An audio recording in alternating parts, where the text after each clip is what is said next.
Alors, Camilla Canoni est actuellement doctorante, mais en phase finale, puisqu'elle va soutenir sa thèse dans les tout prochains mois, au mois de décembre, sous la direction de Sylvie Balcon-Berry. Elle s'est intéressée au bâtiment de ce qu'on appelle pudiquement maintenant la maison diocésaine, qui conviendrait d'appeler le palais épiscopal, et que les Autunois ont toujours appelé, au moins depuis le XVIe siècle, l'évêché. Petite parenthèse, un évêché, c'est une institution, un diocèse, c'est un territoire, un bâtiment, c'est un palais épiscopal. Donc, on était pour la connaissance de ce bâtiment sur la publication très ancienne de l'abbé Berthollet, qui a suivi le rachat du bâtiment à la ville par l'association diocésaine, rachat assorti de travaux d'appropriation assez drastiques pour les élévations les plus récentes. Il y a donc une étude fort intéressante sur les bâtis plus anciens que Camilla va vous présenter maintenant. Oui, merci beaucoup. Tout d'abord, je veux remercier les organisateurs donc, de la journée pour me donner l'occasion de présenter ces recherches. Plus fort, pardon. Ça, ouais. J'essaie d'approcher ça. C'est mieux? Ok.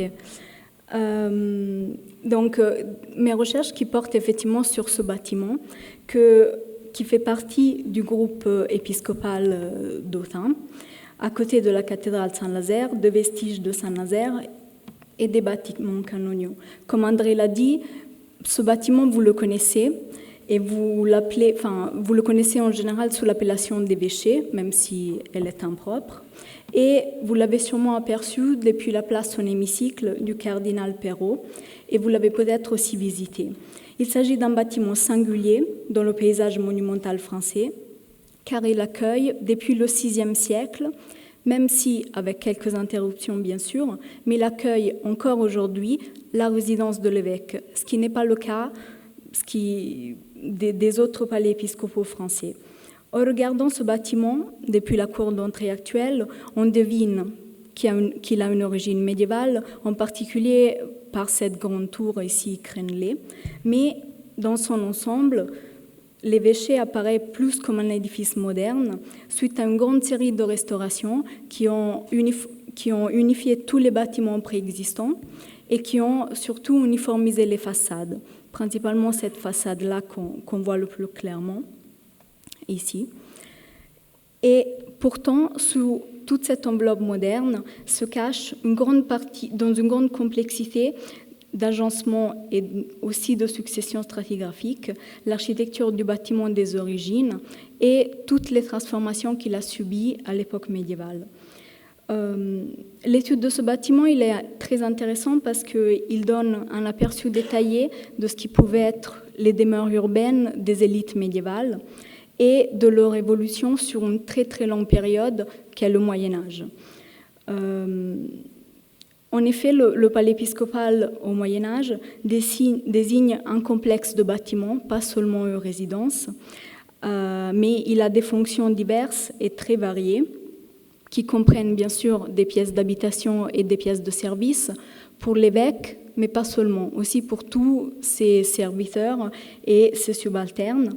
Il comprend aussi toujours un édifice de culte, une chapelle privée qui appartient à l'évêque, et des espaces d'accueil, et surtout des espaces de réception et d'audience, des grandes salles, des salles de tribunal.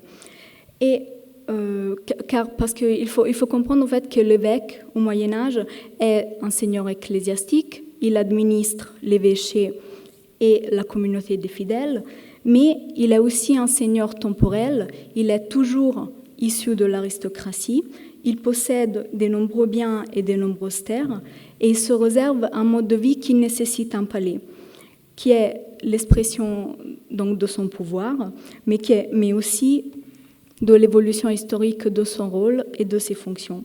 Donc nous, dans l'étude de ce bâtiment, nous sommes vraiment face à un édifice qui est très vaste et qui est le résultat d'un très long processus de transformation et de réaménagement. Comme André l'a un peu anticipé avant, en fait, c'est vrai que nombreux érudits de la société thuenne, en particulier Berthollet, se sont intéressés à cet édifice et ils ont tous souligné les difficultés structurelles et documentaires de cette typologie de bâtiment. Au XIXe siècle et au début du XXe siècle, les érudits de la société thuenne ont effectué de nombreuses observations et aussi laissé un grand nombre de témoignages qui concernent surtout des découvertes fortuites qui ont pu être faites dans le bâtiment et aux alentours lors des différents travaux de réaménagement. Mais c'est bien sûr l'abbé Berthollet qui a publié en 1947 cet ouvrage, sur l'évêché d'Autun, qui est une étude historique et en partie archéologique. Et effectivement, il a profité de grands travaux de restauration entre 1943 et 1946 pour suivre en fait toutes les interventions qu'il y a eu. Et à cette époque, effectivement, on a vraiment décapé l'édifice. Il a vu beaucoup de choses qui sont aujourd'hui cachées sous les enduits. Plus récemment, il y a eu aussi des recherches, des investigations archéologiques, des sondages plus ponctuels aux alentours de l'édifice, dans les jardins principalement. Et bien sûr, cet édifice fait partie du groupe épiscopal, donc tous les apports des fouilles qu'il y a eu dans la cour du chapitre aident grandement à la compréhension des phases d'aménagement de l'évêché, qui, comme vous allez le voir, il fait partie du même groupe d'édifices. Donc, de ce panorama historiographique ressort une répartition inégale des connaissances selon les périodes historiques et aussi un certain nombre de difficultés pour l'étude de ce bâtiment. Comme le soulignait déjà Harold de Fontenay dans sa notice du palais épiscopal dans l'ouvrage Épigraphie autonnoise, cet édifice a subi, je le cite, de si nombreuses transformations et les documents qui s'y réfèrent sont tellement clairsemés qu'il nous semble impossible d'en faire un tableau précis. Or, l'étude des ensembles architecturaux complexes, comme celui-là, ayant connu une longue histoire et de nombreuses phases d'aménagement, se prête particulièrement bien à l'expérimentation d'une méthodologie d'étude qui intègre ce qu'on appelle les technologies numériques, donc l'utilisation principalement d'un modèle 3D du bâtiment aux méthodes de l'archéologie du bâti. Ces technologies offrent une série d'avantages et de possibilités pour la mesure et le relevé de la géométrie des bâtiments historiques, ce qui en explique en partie aussi la rapide diffusion qu'elles ont eue ces dernières années dans les pratiques archéologiques. Donc là, vous voyez un aperçu de ces données. Et ce qui est intéressant pour le site d'Autun, c'est qu'on a pu numériser le bâtiment de l'évêché, mais aussi une grande partie des autres bâtiments qui composaient le groupe cathédral. Et le nuage de points, donc le modèle que vous voyez à l'écran, présente un niveau de détail important qui permet d'exporter un grand nombre de données et de mesures. Ce modèle 3D a été obtenu par balayage laser, donc c'est une autre technique qui est comparable à la photogrammétrie qui a été présentée avant, ce qui a permis l'enregistrement complet de l'édifice à l'intérieur et à l'extérieur, sauf évidemment certains espaces qui n'étaient pas accessibles. Ponctuellement, des enregistrements par photogrammétrie ont été effectués sur les parements qui n'étaient pas recouverts des enduits, principalement là où on avait besoin d'un niveau de détail plus important pour permettre la réalisation des relevés pierre à pierre. Loin de résoudre toutes les problématiques qui sont liées à la recherche archéologique, ces instruments et leurs dérivés, le modèle 3D du bâtiment, se révèlent très utiles dans une démarche de réflexion épistémologique et toujours en mettant en œuvre une méthodologie qui est adaptée aux caractéristiques du bâtiment. La maquette 3D facilite la production de l'imagerie archéologique, l'appréhension de la géométrie du bâtiment et surtout la compréhension en fait, des agencements et des volumes et de toutes ces relations structurelles de parties de l'édifice qui appartiennent à des phases distinctes et qui sont aujourd'hui masquées par l'enveloppe contemporaine, moderne et contemporaine. Donc, je n'aurai pas le temps aujourd'hui de présenter, en fait, d'évoquer toute l'évolution sur toute la période du Moyen-Âge de ce bâtiment, car c'est une période très longue. Donc, je vais vraiment me concentrer sur la première partie et les transformations que cet édifice a subies entre le 5e et le 11e siècle. Les vestiges du groupe épiscopal qui appartiennent à cette époque sont très intéressantes et sont dans la ville d'Autun, exceptionnellement bien conservé. Donc, il est très intéressant de s'y intéresser. Ce n'est pas le cas de toutes les villes. Et cela permet d'avoir un aperçu clair des dynamiques d'installation et de développement des bâtiments du quartier épiscopal qui structurent encore la ville aujourd'hui. Donc, cette évolution s'articule en 3 grandes phases. Des origines de la Domus Ecclesiae. La Domus Ecclesiae, c'est le nom qui désigne génériquement la résidence des évêques entre la fin de l'Antiquité et les premiers siècles du Moyen-Âge. Donc c'est la maison de l'Église, parce qu'on parlait plus d'une communauté. Et donc on va voir ça jusqu'à l'expansion du palais de l'évêque vers l'emplacement actuel qu'il occupe actuellement l'évêché. Et ça se met vraiment en place entre le 9e et le 11e siècle. Et ce monument passe par une grande phase de monumentalisation entre le 7e et le 8e siècle, de laquelle restent beaucoup de vestiges. Alors, c'est dès le 4e siècle, on a des sources qui attestent avec certitude qu'il existe une communauté chrétienne à Autun qui est organisée autour d'un évêque. Et c'est entre le 5e et le 7e siècle, l'autorité épiscopale apparaît vraiment comme le seul pouvoir qui réside de manière effective et durable dans la cité.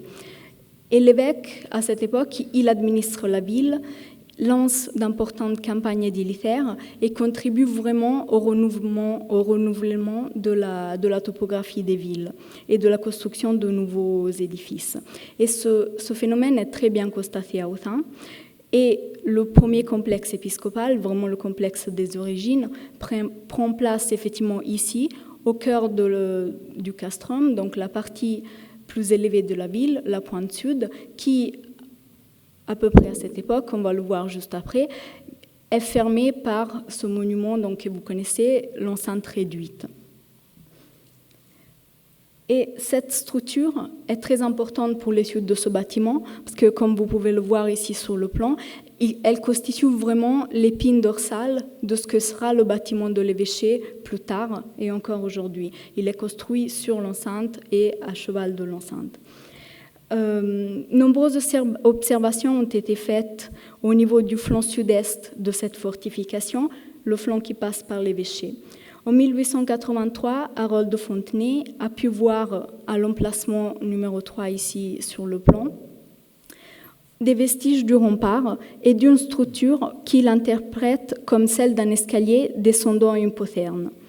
En 1885, les vestiges de l'enceinte réduite et d'une des tours polygonales qui la flanquaient ont été retrouvés et relevés dans les jardins de l'évêché. On est ici au numéro 4, donc juste devant les bâtiments actuels. Donc, il y a, sur ce dessin-là, on voit très bien ce qui a été trouvé. Donc, c'est une partie de l'enceinte, la tour, et les bâtiments de l'évêché, ils sont juste là, et donc ils sont vraiment construits sur ces vestiges. Des prospections géophysiques qui ont été effectuées en 2019 dans les jardins de l'évêché, ils ont permis ici de bien replacer cette structure en profondeur. Donc elle apparaît clairement à partir d'environ 70 cm en dessous du niveau de sol actuel, sur une profondeur de plus de 2,20 m.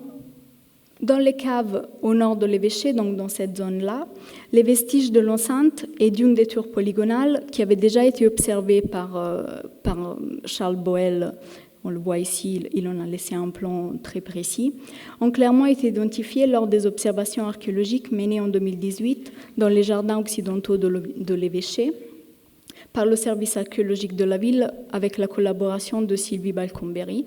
Donc on voit, ça c'est les caves donc, au nord de l'évêché, et on voit clairement les restes, en fait, les vestiges d'une partie du mur de l'enceinte, ici en bleu, et une partie du blocage d'une des tours polygonales comparable à celle au sud qu'on vient de voir. Et à cette occasion, l'enceinte réduite a également été reconnue dans la tranchée creusée au nord-ouest du bâtiment, à ce niveau, là où il y a le numéro 7, sur le plan. Donc, lors de mon étude du bâtiment, des nouvelles observations dans les caves au sud de l'édifice, cette fois-ci, ont pu être menées. Donc, on est à ce niveau-là de l'édifice. Et ont permis de mettre en évidence un parement de maçonnerie similaire au tronçon de l'enceinte connu par ailleurs, en partie inférieure de ce mur, donc dans la cave qui se trouve le plus au sud de l'édifice, qui appartient à une phase nettement antérieure aux maçonneries médiévales, qui viennent vraiment s'accoler à ce mur, s'appuyer contre le mur, mais qui ne sont pas du tout chaînées avec. On le voit ici très clairement. La maçonnerie médiévale, c'est cette maçonnerie en grand bloc. L'emplacement de cette portion du mur correspond en profondeur aux vestiges de l'enceinte qui ont été observés sur les prospections géophysiques qui ont été effectuées donc dans le jardin juste devant. Et en plus, on a un témoignage de Charles Boel qui a fait des fouilles dans cette cave et qui est descendu d'environ 1,40 m sans trouver la base, les fondations des murs, et il en a laissé en fait un dessin. Donc ce mur se poursuit encore en profondeur. Voilà, on ne sait pas exactement à quel niveau de la cave, parce que tout ce qu'on conserve se relevait là, mais qui est très précisément côté. Donc on voit très bien. Le parement de l'enceinte ne semble pas se poursuivre dans la pièce à côté. Par contre, cette pièce, elle appartient à une phase nettement plus tardive de l'édifice, et tous les murs, pour sa construction, en fait, ont été doublés. Donc les bâtiments préexistants ont été doublés, on ne peut plus voir le parement. Lors de cette étude, des analyses physico-chimiques des mortiers de construction et aussi des datations ont également pu être réalisées, et elles ont montré une composition similaire pour les prélèvements des maçonneries identifiées comme appartenant au parement de la courtine et nettement différente de celle du blocage de la tour polygonale nord. Les datations obtenues se situent sur une fourchette qui va du IIe siècle à la fin du IVe siècle de notre ère.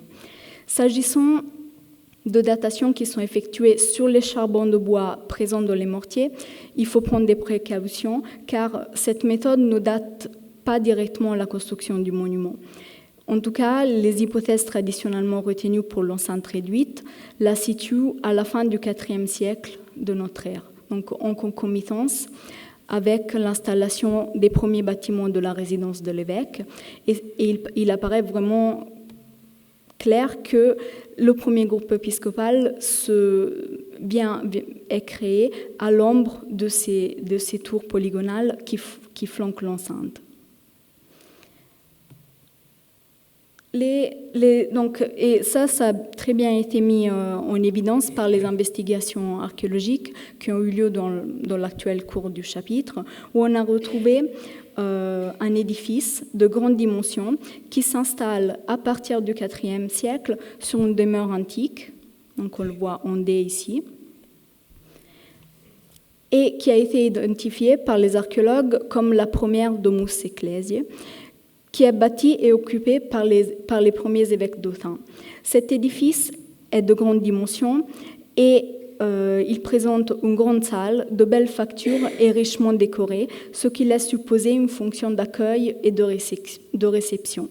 Ces éléments, ainsi que la proximité de l'édifice avec la cathédrale primitive Saint-Nazaire, ont induit les archéologues à identifier cette structure avec la résidence des premiers évêques. Et cet édifice, on voit très bien aussi qu'il connaît plusieurs phases d'aménagement. Entre le 5e et le 6e siècle, il est d'abord surélevé. En fait, il y a un étage qui est construit. On voit que les structures sont remaniées pour recevoir un étage. Et ensuite, il y a une grande phase de restructuration qui va redistribuer ce complexe, ici en E, autour d'une cour qui se poursuit vraisemblablement vers l'est, donc vers l'enceinte.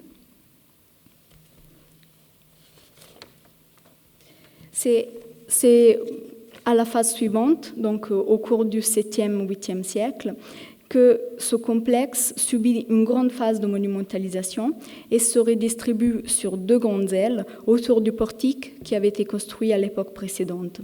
Donc une aile occidentale qui occupe actuellement l'emplacement de la cour du chapitre et une aile orientale qui vient se rattacher à l'enceinte. Les bâtiments de l'aile occidentale sont connus et sont conservés en élévation dans une maçonnerie qui est axée perpendiculairement au chevet de la cathédrale Saint-Nazaire. Le mode de construction de cette maçonnerie, plus le fait qu'elle était associée à des sépultures qui ont été datées, a permis de dater précisément l'édifice antérieurement au 8e siècle.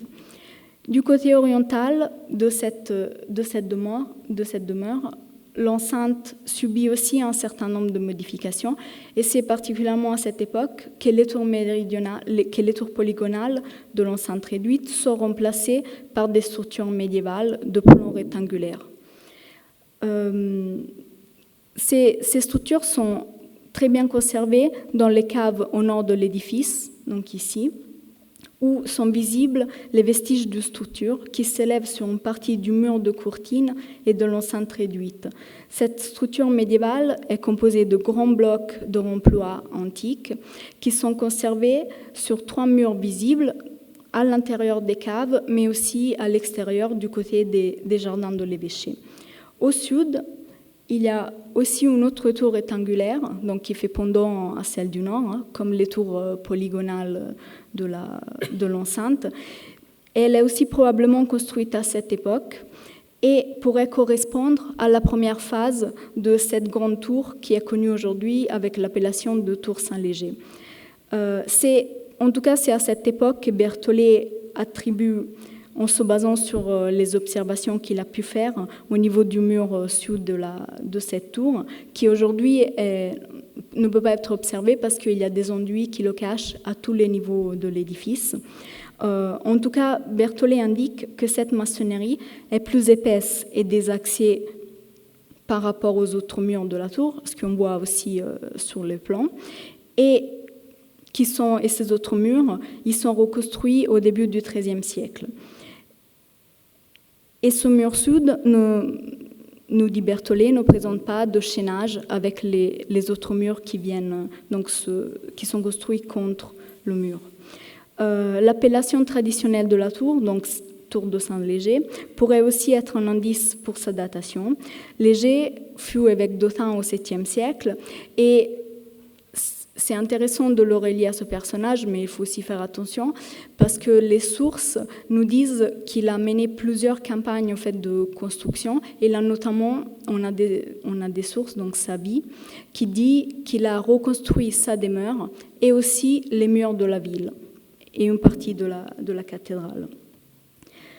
C'est aussi à cette époque que d'autres bâtiments viennent s'accoler à l'enceinte, mais à l'intérieur de l'enceinte. Donc, c'est des bâtiments qui viennent s'accoler à la tour nord.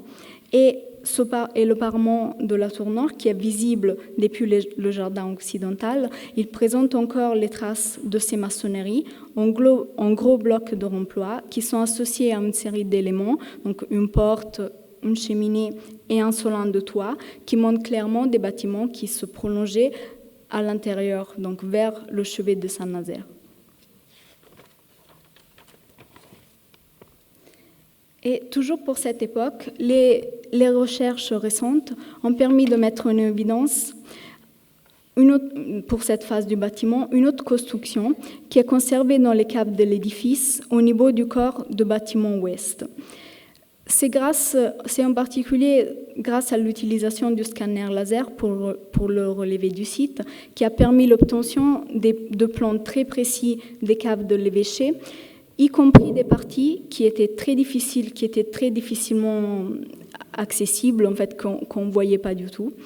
Et le traitement et l'observation de ces données a permis l'identification de vestiges qui s'apparentent à celles d'une abside à cet endroit de l'édifice et qui est associé aux maçonneries méridionales de ce corps de bâtiment. Donc, on voit clairement, c'est donc le corps de bâtiment ouest ici. Oui, sous le grand salon, exactement. Et donc, cette structure n'avait pas pu être observée avant parce qu'on le voit bien sur le plan de Charles Boel qui date probablement des premières années, vers 1910. Il avait exécuté un plan de ces caves, mais l'accès à cet espace était bouché, donc c'est ce mur ici.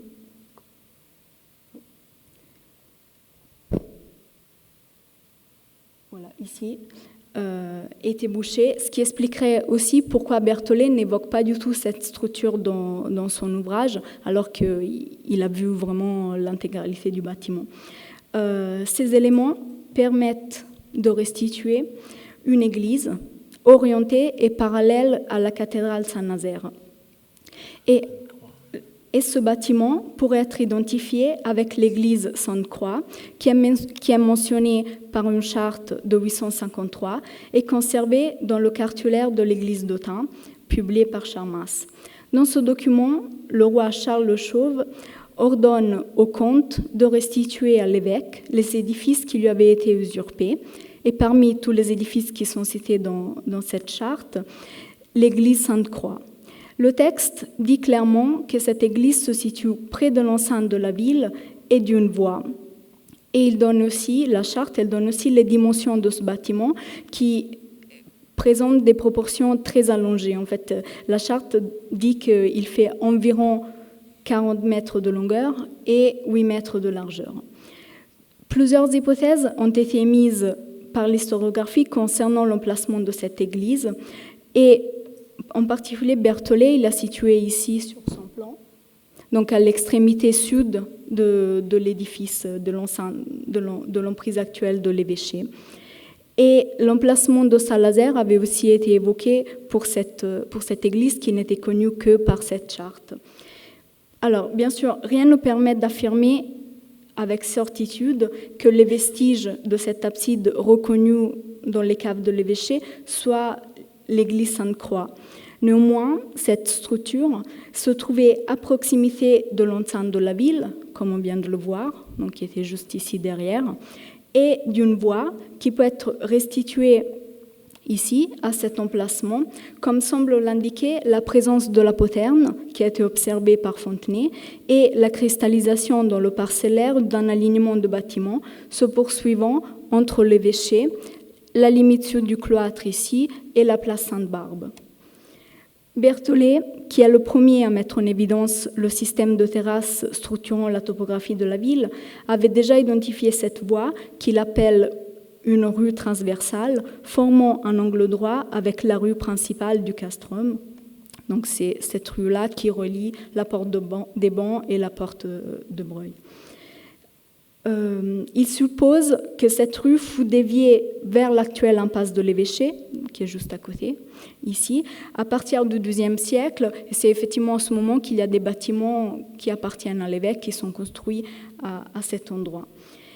Il est impossible de connaître les dimensions exactes de cette structure à laquelle l'abside appartenait, car toute la partie occidentale du corps de bâtiment, en fait, de ce corps de bâtiment de l'évêché, a été très très fortement remaniée à partir du XVIIIe siècle et surtout au XXe siècle, et surtout au niveau des sous-sols où tous les locaux techniques ont été installés.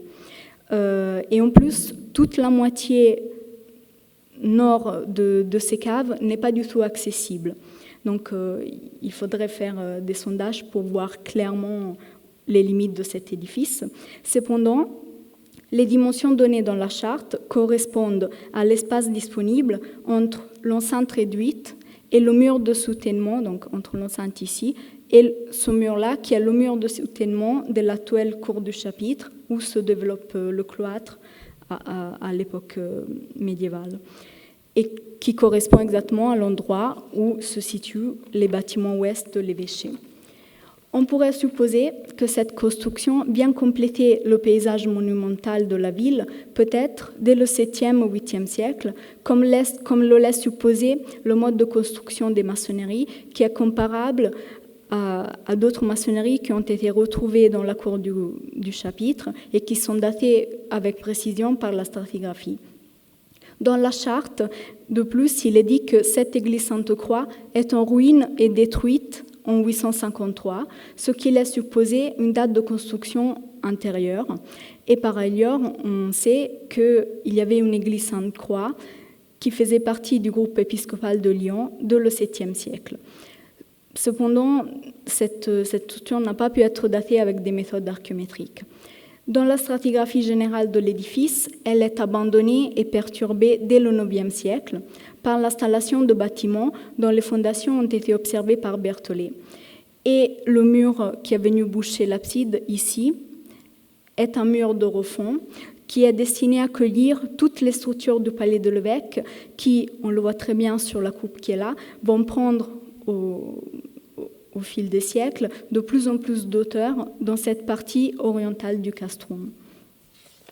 Et c'est en effet le retranchement vers la partie est du castrum qui se poursuit à cette période. Et en fait, l'évêque, il quitte la partie occidentale, donc la partie qui correspond aujourd'hui à la cour du chapitre, et les bâtiments de cette partie de sa demeure sont cédés, ça aussi c'est témoigné par les chartes, les bâtiments sont cédés par les évêques aux chanoines pour l'installation des bâtiments de la première maison commune, et ça c'est très clairement montré par les maçonneries qui sont reprises.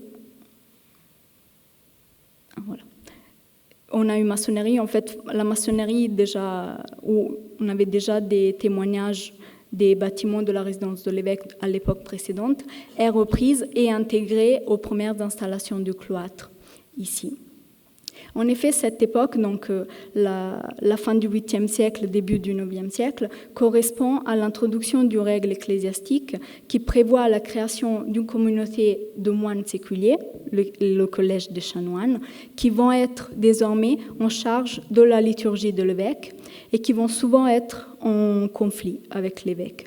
Et face à cette nouvelle puissance, l'évêque, lui, il déplace définitivement sa demeure vers l'est, donc vers l'enceinte réduite et vers l'emplacement actuel de l'évêché, en opposition au bâtiment des chanoines. Dès le IXe siècle, des nouveaux bâtiments sont construits à cet endroit, et Berthollet, qui a pu fouiller précisément ici, parle de sol remblayé, de fondations en blocs de pierre tirés des anciennes structures de la Domus Ecclesiae, sur lesquelles sont édifiés les murs d'un bâtiment perpendiculaire à Saint-Nazaire, dont il a observé un angle et qu'il annote sur son plan, le datant du IXe siècle. Il précise également que ce bâtiment a été reconstruit juste au XIe siècle, plus ou moins au même endroit, et associé à d'autres structures. Et ces bâtiments ont probablement été observés par Alain Rebourg, qui a suivi des travaux à cet endroit, en off ici sur le plan, et qui parle de murs en gros blocs à joints bifs et d'un dépotoir, avec une grande quantité d'ossements de faune, avec des traces de découpe et de cuisson. Et ces maçonneries apparaissent également, en tout cas une partie des maçonneries, parce que le passage actuel entre les bâtiments actuels à cet endroit est très étroit. Donc, mais une partie de ces murs apparaissent aussi dans les prospections géophysiques. Berthollet date également de cette époque un grand bâtiment qui a totalement disparu aujourd'hui. En fait, aujourd'hui, à cet endroit-là, donc on est ici sur le plan, il n'y a plus que des jardins. Donc ce bâtiment a totalement disparu et qui était vraisemblablement en appui sur l'enceinte. Et là aussi, Berthollet a sans doute effectué des fouilles à cet endroit et observé ces vestiges, car le dessin qu'il laisse sur ces plans correspond parfaitement aux maçonneries qui sont très clairement observables dans les prospections géophysiques. Et c'est aussi à cette époque que l'édifice qui s'avançait vers le chevet de la cathédrale Saint-Nazaire est détruit, comme le montre l'installation d'une porte en plein cintre donnant accès à la tour nord et se dressant au-dessus de 2 corbeaux que Berthollet indique comme recevant un escalier. Et la destruction de ces bâtiments, donc qui se trouvaient ici, doit probablement être mise en relation avec une phase de transformation et d'aménagement du chevet de Saint-Nazaire, qui subit à cette époque, donc au XIe siècle, une première grande phase d'agrandissement. Et ces transformations de la cathédrale ont été observées par des sondages effectués en 1986 par Jean-Charles Picard, ici, où il a vu en fait la récupération, donc les tranchées de récupération de cette absidiole. Et après, ces observations ont pu être précisées en 2008, où on a vu aussi les reprises de l'abside et de l'absidiole qui accompagnaient cette structure.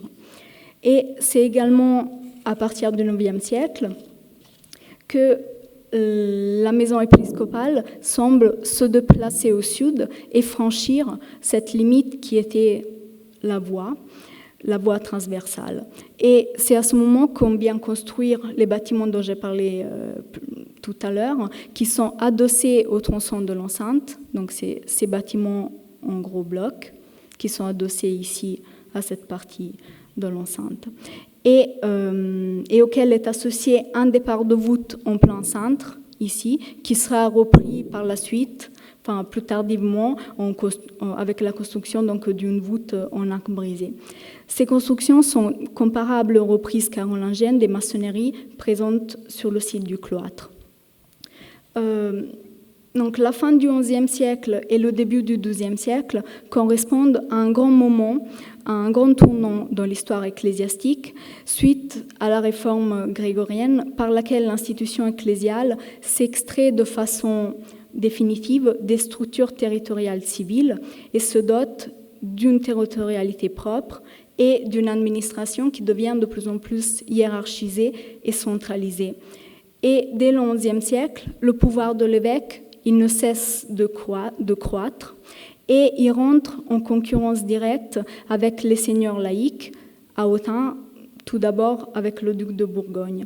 Et son palais, et ça c'est clairement visible dans l'architecture du palais, qui va se développer en hauteur, mais aussi franchir le mur de l'enceinte et s'éteindre à l'est, comme on le voit très bien donc sur le plan de Belforest, enfin, publié pour la première fois par Belforest, et comme le montrent de nombreux vestiges qui sont présents au sein de l'édifice, mais que je n'aurai bien sûr pas le temps de présenter aujourd'hui. Donc pour conclure, si les apports des technologies numériques pour la compréhension et l'évolution de cet ensemble sont très significatifs, bien sûr, de nombreuses phases d'aménagement pourraient être précisées à travers des investigations archéologiques dans les sous-sols et dans les extérieurs de l'édifice. Je vous remercie de votre attention.